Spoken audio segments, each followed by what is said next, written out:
Hey guys, welcome back to our channel Siya Aditi vlogs. Hello అండి, అందరికీ నమస్తే. ఈరోజు నా వ్లాగ్ వచ్చేసి ఆఫ్టర్నూన్ లంచ్ నుంచి స్టార్ట్ చేస్తున్నానండి. లంచ్కి వచ్చేసి మిల్ మేకర్ కిచడీ చేస్తున్నాను. నాకు చాలా ఇష్టం అండి ఈ రెసిపీ అంటే, అలానే బాగా చేస్తాను కూడా. నాకు ఈ రెసిపీ వచ్చేసి నేను 14 years హాస్టల్లో చదువుకున్నానండి. హాస్టల్లో వీక్లీ వన్స్ అంటే సండే రోజు మార్నింగ్ బ్రేక్ఫాస్ట్ కింద మాకు పెట్టేవాళ్ళు. దీనికి కాంబినేషన్గా పప్పుచారు కూడా పెట్టేవాళ్ళండి. అసలు చాలా బాగుండేది. ఇప్పుడేనండి వెజిటేబుల్స్ అన్ని తెచ్చుకున్నాను కిచడీకి కావాల్సినవన్నీ. అసలు ఎండలు అయితే మామూలుగా లేవండి, బయట ఫుల్ ఎండలు. ఇప్పుడే ఇలా ఉంది అంటే ఇంకా మే, జూన్, అసలు అప్పుడు ఏప్రిల్ ఇంకా అప్పుడు ఎలా ఉంటాయో. ఓకే అండి, రెసిపీ అయితే స్టార్ట్ చేస్తాను, చూసేయండి. ఫస్ట్ 1 కప్ రైస్ తీసుకోవాలి. రైస్ని బాగా వాష్ చేశాక మనము ఏ కప్తో అయితే రైస్ తీసుకున్నామో అదే కప్ తోటి వాటర్ యాడ్ చేసుకుని సైడ్కి పెట్టేసుకుందాము. నెక్స్ట్ బౌల్ తీసుకుని 1 కప్ మిల్ మేకర్ తీసుకోవాలి. ఈ మిల్ మేకర్లోకి వేడి వేడి వాటర్ని యాడ్ చేసుకోవాలండి. ఈ విధంగా వాటర్ని యాడ్ చేశాక 5 minutes కన్నా ఎక్కువ సోక్ చేసుకోకూడదు. ఎక్కువ సోక్ చేస్తే మిల్ మేకర్ అనేవి పీస్ అయిపోతాయి. సో 5 minutes కన్నా ఎక్కువ ఉంచుకోకూడదండి. ఈలోపు మనము రైస్ మిల్ మేకర్ సోక్ అయ్యేలోపు మనం వెజిటేబుల్స్ అన్నిటిని కట్ చేసుకుందాము. నేనైతే బఠానీ, క్యారెట్, టమోటా, ఉల్లిపాయ, బంగాళదుంప, బీన్స్, పచ్చిమిరపకాయలు తీసుకున్నాను. అన్నీ కూడా ఈ విధంగా పెద్ద పెద్ద సైజులోనే అంటే మీడియం సైజులోనే కట్ చేసుకోవాలండి. మరీ చిన్న చిన్న ముక్కలుగా కట్ చేసుకోకూడదు. నెక్స్ట్ వచ్చేసి కుక్కర్ పెట్టుకుని స్టవ్ ఆన్ చేసుకోవాలి. కుక్కర్ హీట్ అయ్యాక 2 tablespoons ఆఫ్ ఆయిల్ని వేసుకుని ఆయిల్ కూడా హీట్ అయ్యాక ఆవాలు, జీలకర్ర వేసుకుని ఫ్రై చేసుకోవాలి.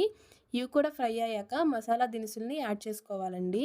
నేనైతే 2 యాలకులు, లవంగాలు, కొద్దిగా దాల్చిన చెక్క, 2-3 మిరియాలని యాడ్ చేసుకుని ఫ్రై చేసుకున్నాను.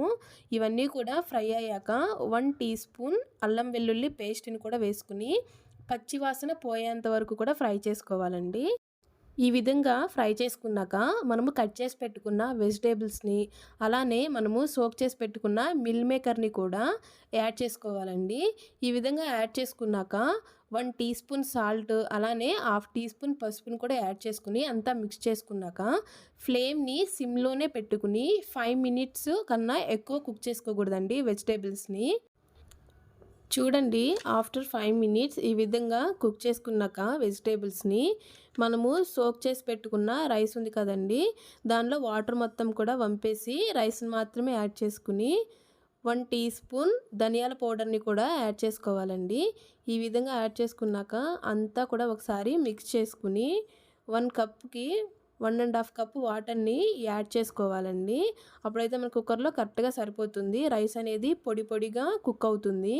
ఈ విధంగా వాటర్ని కూడా యాడ్ చేసుకున్నాక ఇప్పుడు సాల్ట్ని చూసుకోండి. సాల్ట్ సరిపోకపోతే కనుక యాడ్ చేసుకోండి. నాకైతే కొద్దిగా సాల్ట్ అనేది పడుతుందండి, నేను యాడ్ చేసుకున్నాను. ఇప్పుడు మనము కుక్కర్ మూత పెట్టేసుకుని 2 whistles వచ్చే వరకు కూడా కుక్ చేసుకోవాలండి. కిచిడీ రెడీ అయ్యేలోపు పెరుగు చట్నీ అయితే చేసుకుంటున్నాను. యాక్చువల్గా ఈ కిచిడీలోకి పెరుగు చట్నీ కన్నా సాంబార్ కానీ, పప్పుచారు కానీ అయితే చాలా బాగుంటుందండి. మీరు ఒకసారి ట్రై చేయండి, డెఫినెట్గా మీకు నచ్చుతుంది. చాలా సింపుల్గా అయ్యే రెసిపీస్లో ఇది ఒక రెసిపీ అండి. నార్మల్గా మనము వంట చేయలేని సిచ్యువేషన్లో ఉన్నప్పుడు పిల్లలకి లంచ్ బాక్స్ కానీ, హస్బెండ్స్కి లంచ్ బాక్స్ కానీ చాలా ఈజీగా ప్రిపేర్ చేసి ఇవ్వచ్చు.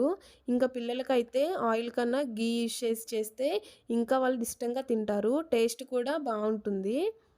ఓకే అండి, మిల్ మేకర్ కిచిడీ అనేది రెడీ అయిపోయింది. చాలా బాగా వచ్చింది అండి. రైస్ కూడా పొడి పొడిగా కుక్ అయింది, అలానే టేస్ట్ కూడా బాగుంది. ఒకసారి మీరు కూడా ట్రై చేయండి, డెఫినెట్లీ మీకు నచ్చుతుంది. యాక్చువల్గా మనము రైస్ యాడ్ చేశాక ధనియాల పౌడర్ని యాడ్ చేసాం కదండి, దాని తర్వాత మనము కొద్దిగా కారం, అలానే గరం మసాలా పౌడర్స్ని యాడ్ చేస్తే మిల్ మేకర్ పులావ్ కూడా అయిపోతుందండి. మీకు ఏది నచ్చితే అది ఈజీగా చేసుకుని తినొచ్చు. ఓకే అండి, మన ఛానల్లో అయితే కుకింగ్ వీడియోస్, మంచి ఇన్ఫర్మేటివ్ వీడియోస్, అలానే డైలీ లైఫ్ స్టైల్ వ్లాగ్స్ అనేవి వస్తాయండి. ప్లీజ్ అండి, చిన్న లైక్ చేసి, షేర్ చేసి, సబ్స్క్రైబ్ చేసుకుని బెల్ ఐకాన్ పైన ప్రెస్ చేయండి. మరిన్ని వీడియోస్ తోటి మీ ముందుకు వస్తాము. ఓకే అండి, బాయ్.